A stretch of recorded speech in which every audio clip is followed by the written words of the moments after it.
Chamado de Deus do futebol por seus admiradores, o craque Diego Maradona foi literalmente idolatrado por alguns de seus fãs. No Egito, os faraós foram adorados como deuses na terra, e por todo o mundo há diversos tipos de deuses e concepções de Deus. Em todos esses casos, o que os fazem deuses é o fato de serem adorados por alguém como seres superiores, ou peças entendidas como objeto de devoção que, em algum sentido, favorecem alguém. Mas para o nosso estudo, esta definição de Deus não servirá. O fato de alguém ser adorado não o faz divino, embora o faça um ídolo. O ídolo Maradona pode ser um deus para seus fãs e adoradores, mas é completamente irrelevante para outros. Este vídeo pretende definir os atributos daquilo que verdadeiramente pode ser chamado de Deus. Não teremos por propósito provar a existência de Deus ou explicar sua substância ou comportamento. Este vídeo parte do pressuposto da existência de Deus para seguir o nosso objetivo de diferenciar Deus de falsos deuses. Caso queira estudar a existência de Deus, veja os outros vídeos e links das descrições. Desde já, curta, compartilhe e inscreva-se no nosso canal para receber mais vídeos como este. Mas antes de prosseguir, uma advertência. Se você não tem maturidade para respeitar a crença ou descrença dos outros, pare por aqui. O fato de você achar que está adorando o Deus correto não o torna melhor, superior ou dá direito de insultar as crenças alheias. Mas também lembre que discordar com educação não é insultar, e obviamente você não é obrigado a concordar com toda forma de crença que existe. Outro detalhe, esse vídeo está sendo produzido com o objetivo de esclarecer o porquê algumas pessoas creem em alguns ou algumas concepções de Deus e não em outras. Então, por favor, não use esse vídeo para criticar a religião dos outros, a não ser para avaliar as suas próprias crenças. Não estamos aqui para dizer quem está certo ou errado, isso é da consciência de cada um, deve dirigir e deve ser respeitado. O canal Observatório 7 preza pelo estudo das religiões, pelo estudo comparativo de tradições e crenças, mas preza ainda mais pelo direito de liberdade religiosa de cada indivíduo, inclusive pelo direito de não crer. Fique agora com as características que definem o que pode ser chamado de Deus.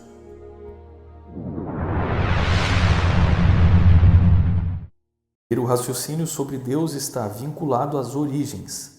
No presente momento da história do conhecimento humano, a nossa ciência, independente da religião, já é capaz de concluir que o universo não é eterno, porque sabemos pelas evidências que ele teve uma origem, e que o universo não é cíclico, porque está se expandindo e aumentando a velocidade. Isso nos leva ao ponto de partida de tudo e a nosso primeiro atributo daquilo que realmente pode ser considerado Deus. As premissas são: número 1, toda causa tem uma causa primeira. Número 2, o universo teve uma origem, e ainda que exista um multiverso, o multiverso tem que ter tido uma origem. Número 3, Deus é a causa primeira dando início ao universo. É aqui que nos separamos do ateísmo, pois cremos que todas as coisas têm uma origem e, pelo que sabemos pela ciência, o universo nem sempre existiu, de modo que chamamos a causa inicial de Deus.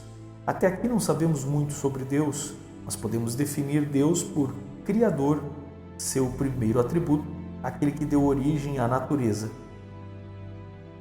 Seu atributo como Criador também explica por que a ciência não pode detectar Deus, pois ele, sendo a causa inicial, não está limitado ao universo, mas o universo se limita e se desenvolve nele. Os astrônomos seculares chamam este evento antes da origem do universo de singularidade, um momento onde nossas leis da física não são compreendidas, onde chega o nosso limite e de fato não se pode provar a inexistência de Deus, porque não se pode olhar além do universo. Mas onde estava e o que fazia Deus antes que o universo existisse? Essa é uma pergunta que não faz sentido, pois antes do universo não havia espaço.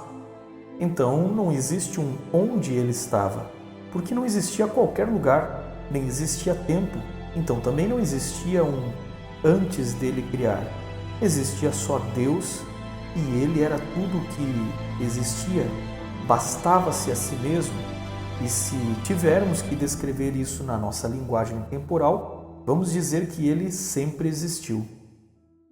Isto é a segunda coisa que define Deus, sua autoexistência, pois Deus não nasceu, não foi criado, não surgiu de algo e não depende de nada.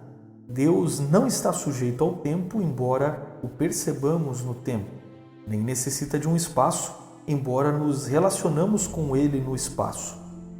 A maior parte dos deuses dos mitos de religiões politeístas, ou quase a totalidade deles, descrevia seus mitos da criação como o nascimento do primeiro Deus de algum elemento. Em especial, muitos desses mitos estabeleciam a água como o elemento primordial, de forma que os deuses não eram deuses, pois haviam nascido de deuses anteriores ou surgidos do caos de elementos que já existiam, ou seja, eram criaturas e não criadores. Estes mitos incorriam no erro do universo eterno ou cíclico, onde seus deuses eram, na verdade, personificações das forças naturais e organizadores posteriores dos elementos da natureza. Na verdade, a maior parte do paganismo sempre cultuou a natureza de alguma forma, pois acreditavam que a natureza era eterna em seus elementos básicos. Porém, entre eles também havia uma pálida lembrança do conceito de um Criador. E já que Deus não está contido ao tempo e espaço, pois o transcende, podemos dizer que, de certa forma, Deus está presente em todos os lugares, o que lhe dá o seu terceiro atributo, a onipresença. E como é onipresente, estando em todos os lugares, ele pode saber todas as coisas, sendo este seu quarto atributo, a onisciência.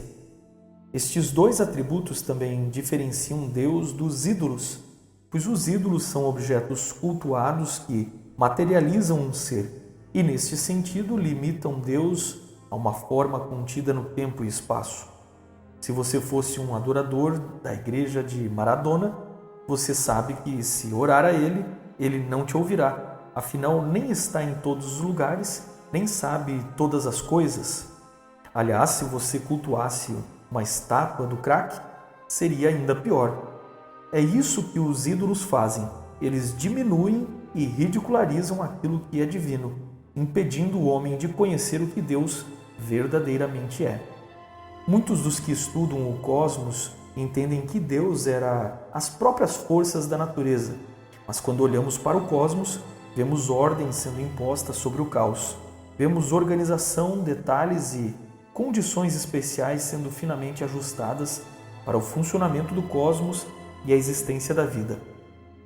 O fato de observarmos um projeto intencional, onde a natureza tem inúmeros sistemas complexos e interdependentes, demonstra a intencionalidade desse Criador, algo que nunca seria o comportamento de forças impessoais. Então este é o quinto atributo de Deus. Ele é um ser pessoal, com consciência e vontade. Até aqui já podemos deixar o panteísmo para trás, ou seja, o conceito que Deus é tudo ou a própria natureza. Deus não é a natureza nem suas forças. Deus é o Criador da matéria, do cosmos e organizador, o que nos faz supor a quantidade de poder deste ser, simplesmente incomparável com nada que existe, pois o Criador é necessariamente maior do que sua criação para ser capaz de produzi-la, o que nos leva ao sexto atributo de Deus: ele é todo-poderoso. Neste sentido, um Deus criador, autoexistente, onipresente, onisciente, onipotente, pessoal, poderia ter sido adorado por povos de crenças diferentes?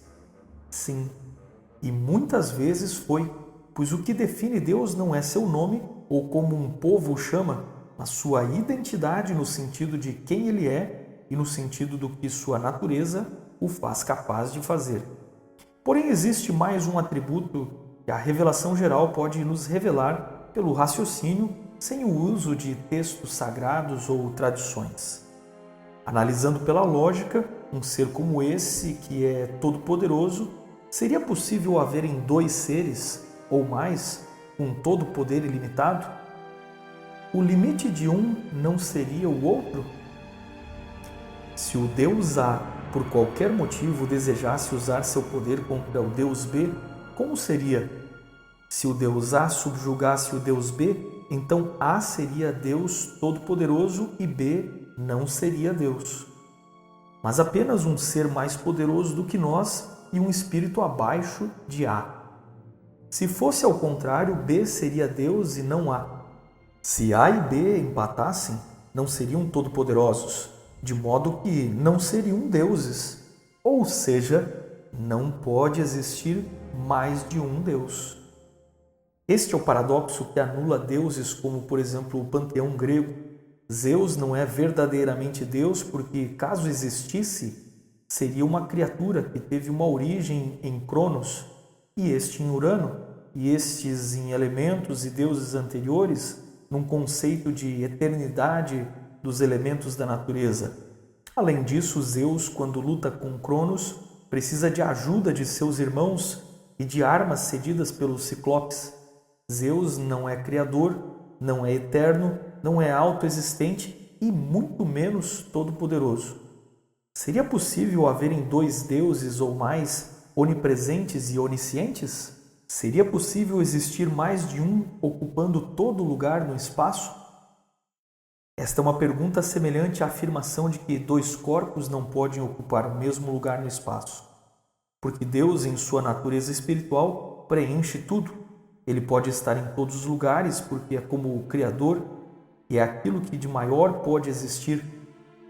Como Deus é o que de maior pode existir, não há espaço para dois deuses, ou isso estaria em contradição com seu atributo da autoexistência, pois se dois existissem, desde sempre deveria haver um tipo de teoverso, ou seja, um universo para o divino, e isso anularia o raciocínio da causa primeira da origem do universo, de forma que a maioria dos 6 atributos de Deus mencionados até aqui obrigam pela lógica que Deus tenha um 7º atributo, ou seja, Deus é único e não há dois deuses. A revelação geral não nos permite sabermos o caráter e a moralidade, as intenções desse Deus, mas já sabemos que ele deve necessariamente ser o Criador, autoexistente, onipresente, onisciente, onipotente, pessoal e um único Deus. Um Deus não é um ser com superpoderes, é aquele que tem todo o poder. Não é aquilo que tem uma origem, mas quem deu origem a tudo. Não é algo maior do que nós, é o que de maior pode existir no universo. E, finalmente, Deus não é as várias formas que temos de compreensão do mundo metafísico ou espiritual. Ele é o primordial e a soma de seus atributos o fazem único, ainda que possam existir outros seres no mundo espiritual. O grande escritor J.R.R. Tolkien, criador da obra fictícia Senhor dos Anéis, se dedicou a produzir uma obra inspirada em ideias cristãs. Ele criou um universo onde descreve um criador primordial chamado Eru, o único, conhecido como Ilúvatar. Nos contos de Tolkien, Ilúvatar criou primariamente seres cósmicos poderosos chamados de Ainur, de onde surgiu uma rebelião entre alguns deles e mais tarde narra Tolkien no Silmarillion, abre aspas, os grandes entre os espíritos, os elfos denominam Valar, os poderes de Arda, e os homens com frequência os chamaram deuses. Fecha aspas. Tolkien não inventou um deus, pois este deus já existia na fé de Tolkien, que era profundamente cristão. Na verdade, Tolkien inventou um universo fictício. Seus contos nos mostram como os homens tendem a chamar de deuses aquilo que é admirável, mais poderoso do que o humano, e no caso de Tolkien, sua história pode comparar os Ainur aos anjos caídos, que passaram-se por deuses e roubaram a adoração dos homens. Será que o mesmo poderia ter ocorrido no mundo real? Anjos caídos se fizeram deuses? Por outro lado, o verdadeiro Deus poderia estar sendo chamado por outros nomes, entre outros povos, tal como no Silmarillion o Criador era Eru e chamado de Ilúvatar por outros povos? Apesar das inúmeras experiências religiosas e compreensões do divino, há certos aspectos comuns e o cerne da religiosidade encontra a adoração ancestral a um Criador, o que indica a origem comum de uma religião primordial que adorava apenas o Criador e mais tarde se desdobrou adorando outras forças. Ao chegarmos neste passo, nos tornamos monoteístas, pois todos os outros chamados deuses não podem assim ser chamados, a não ser que estejam em pé de igualdade com o tipo de deuses que foram Maradona ou Faraó, que não eram verdadeiramente deuses, mas simplesmente ídolos. O mesmo vale para qualquer forma de anjo, espírito ou ser sobre-humano que plausivelmente possa existir. Nenhum ser criado que teve uma origem que tem limitações pode ser divino, ainda que tenha poder acima do homem ou mesmo que não envelheça. Um outro aspecto interessante é que a essência de Deus também não pode ser destruída porque é autoexistente, de modo que quando um homem pressupõe ter uma alma ou espírito imortal, incapaz de ser destruída, como o nosso corpo é pela morte, está se fazendo Deus, uma vez que Deus tem vida em si mesmo e não pode ser destruído.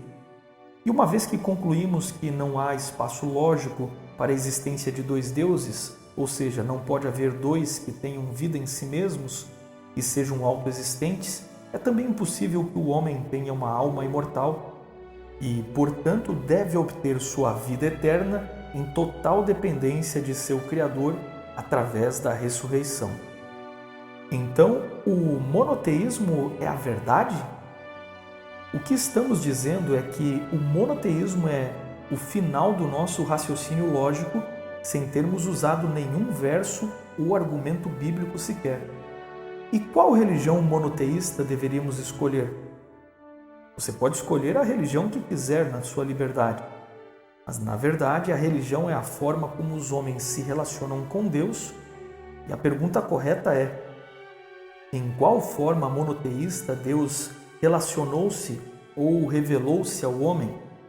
O judaísmo foi a primeira das fés vindas de Abraão e surgiu revelando Deus nos escritos da lei e dos profetas, ou como os cristãos o chamam, o Antigo Testamento. O cristianismo veio depois declarando-se como o cumprimento dos símbolos e profecias do Antigo Testamento na vida e ensinos de Jesus. O islamismo veio 600 anos depois do cristianismo, pressupondo através da revelação do profeta Maomé realizar aquilo que o judaísmo e o cristianismo não haviam realizado. O erro básico é avaliar os adoradores ou praticantes destas três fés, pois em geral o homem não vive à altura dos seus ideais. O melhor caminho seria avaliar a mensagem e os frutos gerados pela mensagem em sua própria vida e decidir com base em um oitavo atributo. Uma vez que o homem tem necessidade de amor, assim como necessita de água, é de supor que Deus seja também amor. E assim como existe água para saciar nossa sede, deve haver um Deus de amor que sacia nossa necessidade. Então, entre o judaísmo, o cristianismo e o islamismo, qual desses livros, a Torá, a Bíblia com o Antigo e Novo Testamento, ou o Alcorão, revelam o verdadeiro amor de Deus e seu interesse em dar a vida eterna ao homem? O Evangelho anuncia: porque Deus amou o mundo de tal maneira que deu seu Filho unigênito para que todo aquele que nele crê não pereça, mas tenha a vida eterna. São João capítulo 3, verso 16. É interessante notar também que na eternidade que precedeu a criação do universo, Deus já era amor. Se Deus é único e era amor, como poderia compartilhar o amor se estava sozinho? O amor só existe se ele pode ser compartilhado, senão não há amor. E se Deus estava sozinho no momento precedente à criação, como podia ser amor e ser um único Deus? É nesse momento que a crença na Trindade se faz uma necessidade lógica, porque, havendo mais de uma pessoa, um único Deus já podia ser amor antes que houvesse o universo. O ensino da Trindade não é o ensino de que existem três deuses, é o ensino de que existem três pessoas coeternas, três pessoas que são puro amor, mas são um único Deus. E a melhor comparação para algo incomparável seria comparar o conceito de Trindade com o próprio casamento. O casamento define um casal, e um casal é uma unidade composta de duas pessoas. Deus é um Deus composto de três pessoas, porque Deus é amor e amor se compartilha. Daqui em diante é com sua consciência. Respeitamos a escolha de cada um, orando uns pelos outros, até mesmo pelos que escolheram não crer. Fique com Deus e diga aí nos comentários o que define Deus para você. Lembre-se de tratar com respeito a ideia dos outros, assim como você gostaria que tratassem as suas ideias. Um abraço e até o próximo episódio, onde vamos descobrir que mesmo entre os politeístas sempre existiu a noção de único Deus Criador. Veremos as histórias não judaico-cristãs do Deus esquecido e como Deus Criador foi adorado com outros nomes em culturas que não conheciam o monoteísmo. Grande abraço.